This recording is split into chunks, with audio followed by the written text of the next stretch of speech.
We come to this magazine for magic. We come to Betsuma to laugh, to cry, to care. Because we need that right now. All of us. That indescribable feeling you get when the pages begin to open. And we go somewhere we've never been before. Not just entertained, but somehow reborn. Together. Dazzling images on a thin-colored page. Characters that I can feel. Somehow, heartbreak feels good in a place like this. Our heroines feel like the best part of us, and stories feel perfect and powerful. Because here, they are. Betsuma magazine. We make shoujo better. Attending an after-school club, falling in love, going to karaoke with your friends, or late summer nights with your crush are just a few everyday activities you would find in the pages of Betsuma. A shoujo magazine all about the sparkling days of youth that can either make you feel FOMO like no other, or maybe if you were actually a sociable kid, just feels like a blast from the past. For me, it just made me feel like I'd be lonely and unloved forever. But that's my fault, not theirs. I can almost guarantee that at some point in time, every anime or manga fan has watched or read a series that came from this magazine. Kimi ni Todoke, Orange, Aoharu Ride are just a small selection of some of their best-selling series, all of which exemplify that nostalgia for our teens that we're supposed to feel. When you think of bright sunny days or chilly nights on the beach as a kid, you're gonna think of Betsuma magazine, which is the reason why this magazine is known as the romance manga Bible. The stories inside mostly consist of slice-of-life romance series that are meant to be timeless, since it's not just teens who are enjoying Betsuma manga, but adults too. Close to half of their readership is over 25 now, because all of us long to be back in our youths when we had no responsibility and could just enjoy our lives. And that is exactly how Betsuma aims to capture the hearts of its readers, by creating characters and scenarios that anyone can relate to.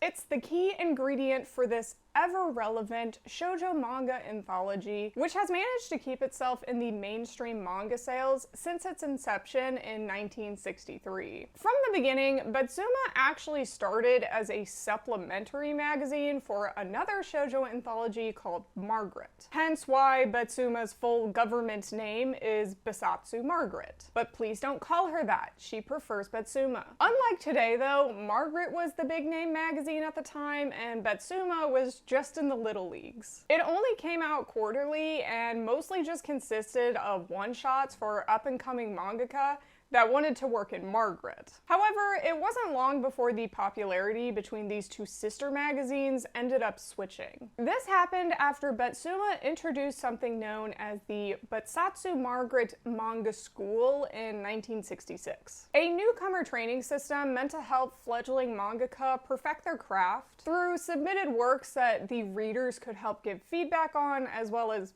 obviously, the editors of the magazine as well. The manga school is an integral part of most manga magazines nowadays, and is how most newcomer mangaka are found. It allowed anyone to submit their manga to a magazine and opened up so many doors for different people, especially budding female mangaka in the 60s that were all but blocked out previously. This shift in the magazine's popularity between the two is thanks mostly to the editor-in-chief of the time, Nobumasa Konagai. He is both the person who introduced the manga school system and also the reason why Betsuma is what it is today. He made it the first shoujo magazine to reach 1 million copies sold, thanks to the likes of discovering Suzue Miyuchi and Shinji Wada, who created fantastical stories. These two would later go on to create the sensational shoujo hits Glass Mask and Sukeban Deka respectively, so Konagai must have felt like Tom Hanks in the Elvis movie when he found them.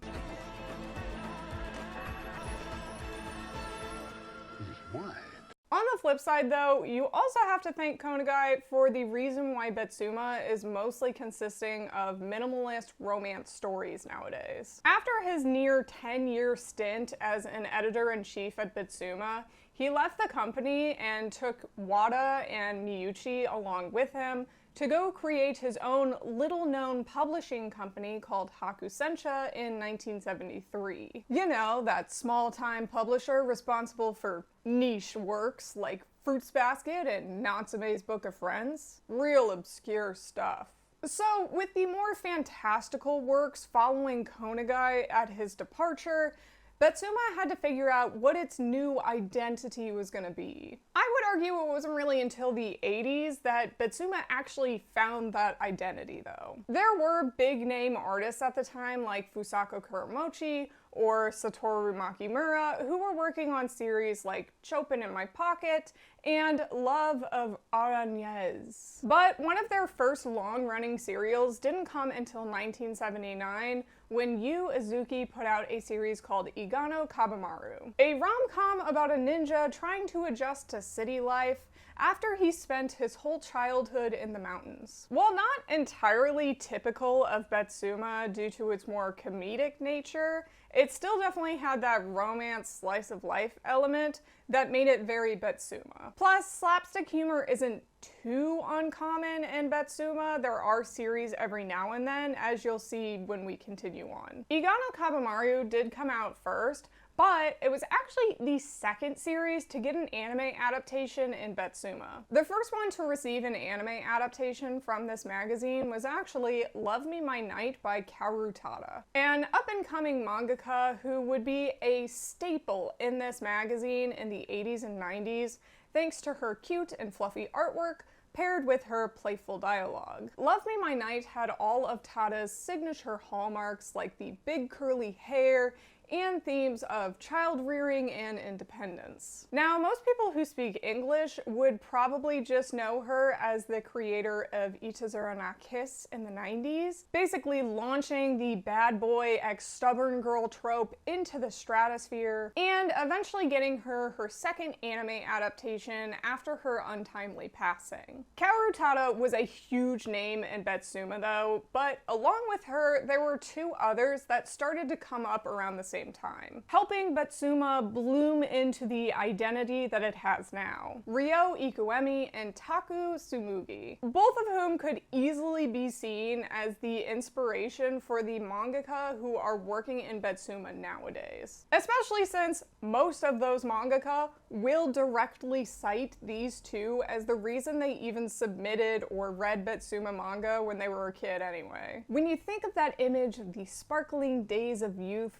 Ikuemi and Tsumugi are going to be on your vision board. There would be no Aoharu Ride or Kimi ni Todoke without them. Personally, I am less familiar with Ikuemi's work, but I have read a little bit of her series Pops, and I love her. Her style is very much that minimalistic romance series that Betsuma loves, but with a slight edge in her illustrations and more psychological aspects. She has this very distinct use of vignettes that make her series feel like they're floating through time and never really stuck in just one moment. Still though, her characters are always very personable and making it very down to earth without being unrelatable. Tsumugi's work very much operates in the same vein, although for Tsumugi, who is most known for her series Hot Road, I would say her style is much more distinct. In her illustrations, she perfectly captures that dreamy feeling of car headlights at night or the sun reflecting off water on the ground. Along with that, she has a tendency to use less dialogue in panels, which just makes her series feel so serene and heartbreaking at the same time. Tsumugi isn't working as a mangaka anymore these days, which is very upsetting because I love her work. Hot Road is so good, I would highly recommend it to anyone. But it's so clear that her style lives on in the artists who are making making manga in Betsuma now. Due to these three popular artists in this era of Betsuma, it finally gained its style going into the 90s. Explained as sophisticated techniques and urbane styles, which focused on the interior worlds of the characters. The legacy of Tada, Tsumugi, and Ikuemi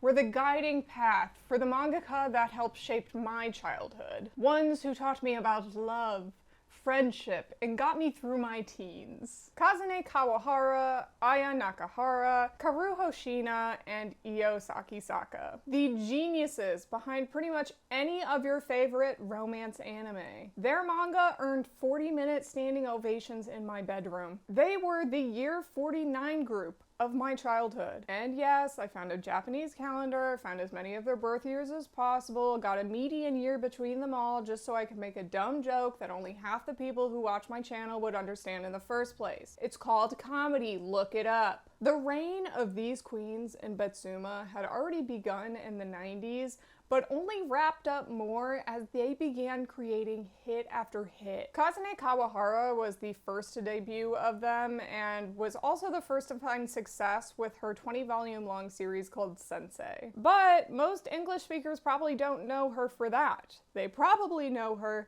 for the banger that is High School Debut. One of my absolute favorite series as a kid, and probably the first time that I felt like I could relate to a character on page. This is Kawahara's strong suit though, as she has an incredible ability to make her characters just as fun and funny as they are earnest. And the fact that she only heightened that writing ability when she created the masterpiece that is Aozora Yell, she's a genius. This is an amazing 19-volume music baseball series that is not a want, but a need for an English release. I cannot stress how good it is. Speaking of sports, I also can't talk about Betsuma without talking about my girl, Mitsuba Takanashi. I didn't check her out until later in life, but she is still an incredible mangaka who has made a lot of series for Betsuma over the years. Her seminal work, Crimson Hero, was a thrilling volleyball series about a young tomboy who wanted to help build up her girls' volleyball team at school from the ground up. It is both so quintessential Betsuma and also quintessential sports series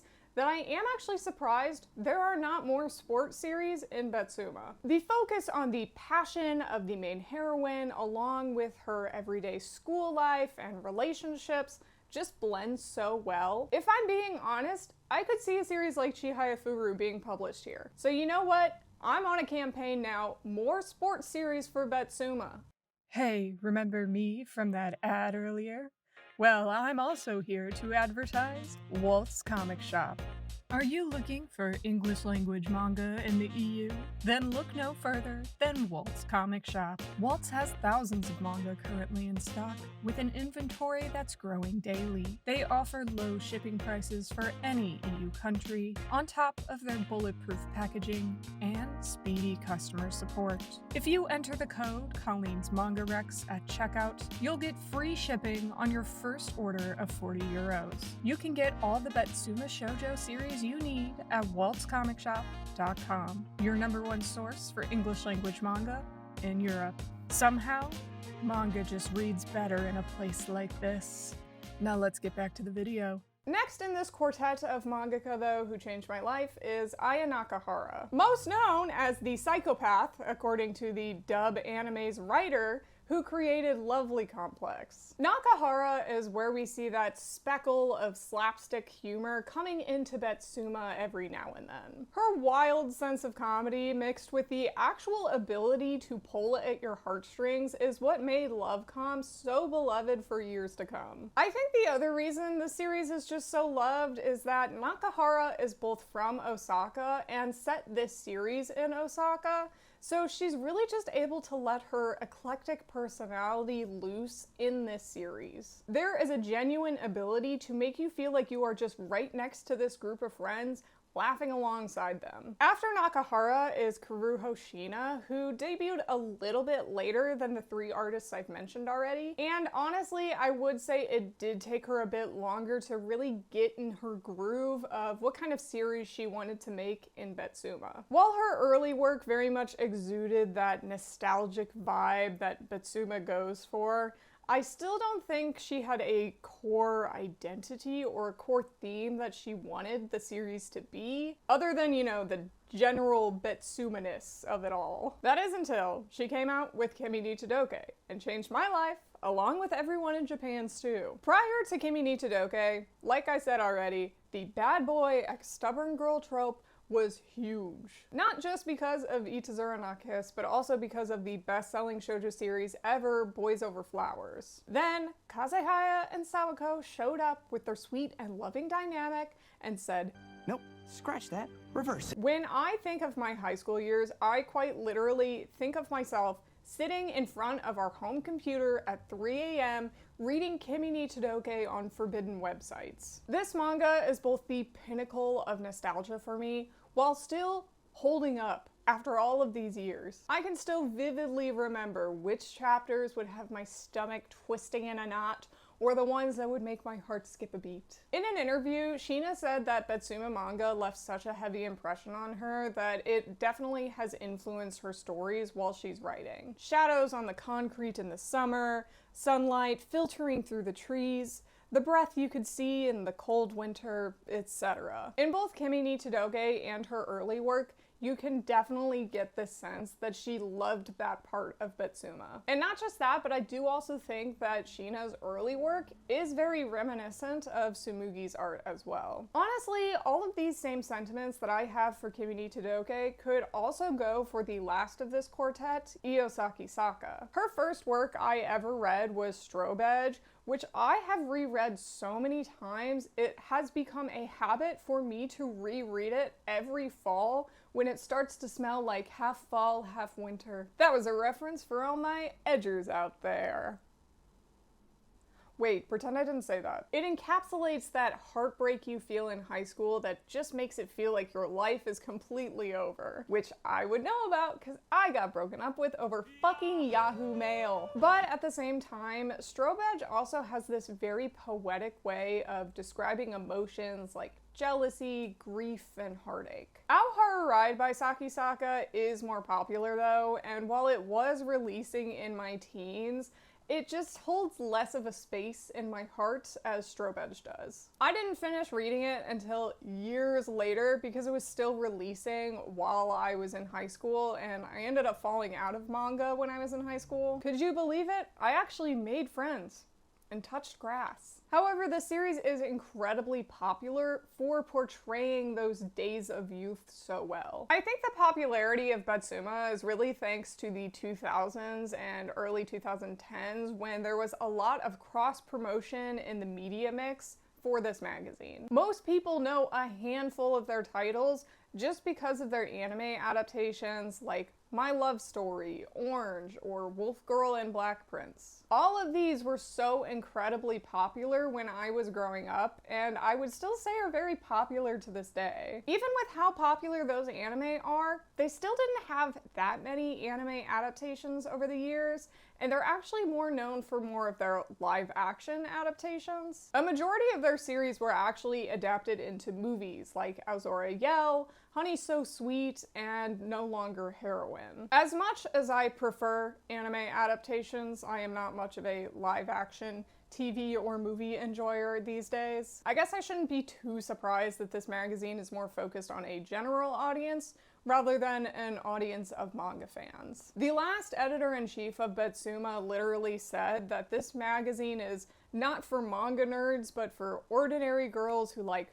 fashion and cosmetics. Anime just aren't a priority to them. Which brings me to one of my biggest gripes about Betsuma magazine. If you've been watching my videos for the past 2 years, you might literally have been thinking this whole time, Colleen, you have always said you hate Betsuma. It's really a crime that we've only been getting Betsuma series, which is the sister magazine to Margaret, and not the actual Margaret magazine series, because Margaret is the one that has the better series. why are you making a video about this magazine then? And also, now that we're halfway through the video, Colleen, why do you hate Betsuma if most of your favorite childhood manga came from it? And honestly, I would say most of my resentment from Betsuma comes from that last statement that the editor said. One of the biggest shoujo magazines still currently coming out is seen as minimalist romance stories which aren't for manga fans. It's just an ordinary magazine for ordinary girls who like ordinary love stories. Or at least, you know, that's how it's viewed by both the editors and the readers. Not just that, but it's also kind of Betsuma's fault why most shoujo manga are seen that way. It was so insanely popular in the 80s, even reaching a peak of 2 million copies at one point,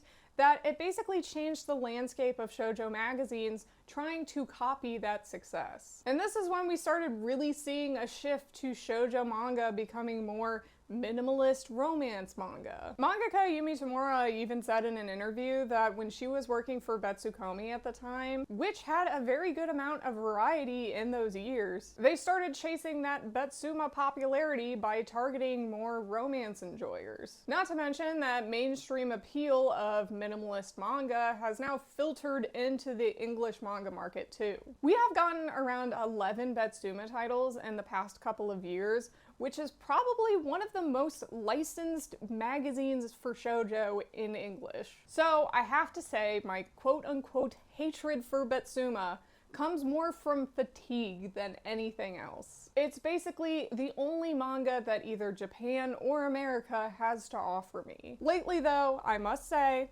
I'm a reformed hater. I've prayed to Shueisha for forgiveness and they have baptized me by letting Viz license things other than Betsuma manga for once. Yes, in the past, I've been pretty harsh on this shoujo anthology for really only publishing high school romances and being the majority of what shoujo licenses come from in English. But I've definitely had a newfound appreciation for Betsuma in the last couple of months. Granted, it might be because I'm getting a little bit of dessert manga fatigue instead, but nonetheless, I've been enjoying Betsuma manga again. While many shoujo magazines as of late have focused more on the male leads, Betsuma has still primarily focused on their lovable heroines. A majority of their magazine covers and lead color illustrations feature the girls, if not just having a good mix of all the characters in the magazine. It is genuinely refreshing to see both solo covers of the female leads as well as couple covers. And I think this is the case because Betsuma is meant to be relatable to their girl readers. The magazine obviously cares about love, romance, and hot boys, but just as much as that, this magazine is primarily about youth, which encapsulates friendships, self-discovery, and club activities. In that regard, Betsuma is a nice change of pace from the current trends focusing on just the male leads. It also helps that the lineup for 2025 of Betsuma is just really interesting too. Starting with the newest series from Karuho Shiina, Toputo Beat, which is a really interesting supernatural mystery romance series that has 2 volumes out right now. While Betsuma isn't immune to a good supernatural twist every now and then, it's still not a very common genre in the magazine. So I love to see that such an incredible mangaka like Shiina is doing a more niche genre for Betsuma. The series is about a girl named Nike who has a mysterious past, and she's able to see ghosts but doesn't realize it until she meets a boy in her class who can see spirits as well. It's a really fun setup. The characters are all very quirky, and I just love a good quirky character in a manga. Not to mention, I absolutely adore Nike in this series. She has such a cool design to her, and apparently Shiina actually modeled her after Marceline from Adventure Time, which, like, hell yeah. I didn't know Adventure Time was popular like that in other places. Along with a new Shiina title, there is also a new Kawahara title that just came out in English this year actually, called A Star Brighter Than the Sun. This one is actually going to be getting an anime adaptation as well, and will be the first Betsuma series to get an anime since Rainbow Days in 2016. As I've already said, Kawahara can't miss, and this manga is no exception. I genuinely love how touching this series is in the first volume, and by the end, I wanted volume 2 in my hands already. This one just feels so quintessential Betsuma to me in the best way possible. It just shoots me back to my teen years where I'm sitting in front of the computer and just hoping for these two characters to confess to each other because the yearning is getting to be too much now, and I've had enough of that in my real life. Betsuma hasn't just had celebrated mangaka continuing to make banger series in the magazine though. They have a lot of good new talent too. Sure, the main events of their magazine is still gonna be Shina Kawahara and Saki Saka, but Yuki Yu, Akira Ozaki, and Amu Meguro are really finding success lately too. Particularly Yuki Yu, who is currently working on a college romance centered around a music club called Kimi wo Wasueru Koi ga Shitai. This manga is so good and definitely one to watch if you are like me and like to predict what manga may get licensed in English eventually. The series is about a middle school couple who breaks up and then reunites in college after both join a music club together. It handles its mature themes very well and also has a possible Yuri side couple. Our dear Yuri mother, we thank thee for this food. At this point, I just have a very on-again, off-again relationship with Betsuma. While I love so many of the manga that they have produced, and many of them are near and dear to my heart, I just resent the fact that they haven't branched much out genre-wise. Basically, they are what people point to when they say, this is shoujo manga. But the thing is, that isn't their fault. And letting other people's misconceptions of shoujo ruin my own enjoyment of good manga is not helping the cause either. You cannot deny that Betsuma is clearly a beloved magazine and has put out so many classic works over the years. If I did not have High School Debut when I was young, I would not be the same person that I am today. The same could even be said for manga I read more recently, like Crimson Hero, Machida-kun no Sekai, and Cat Street. This magazine clearly has incredible works despite being just romance series. And who doesn't deserve a relatable slice-of-life romance series that can make them feel seen and heard after all? It's the same for me as it is for many others. At least one Betsuma manga is going to deeply resonate with you. The series in this magazine have an ability to be relatable to all people of any age or gender and make you feel the emotional depth of any of the characters on page. It has expanded its definition of love along with the times and has had more stories of different types of relationships in the magazine. This can be seen in a BL manga like My Love Mix-Up finding popularity in the magazine, or a bi-side character in Sakura Saku who fell in love with the main heroine. The main focus is to depict relationships between two people and all the feelings that can form from it, from enemies or friends to families or lovers. I've been harsh on this magazine for the past few years, but no more. I'm going to return to my roots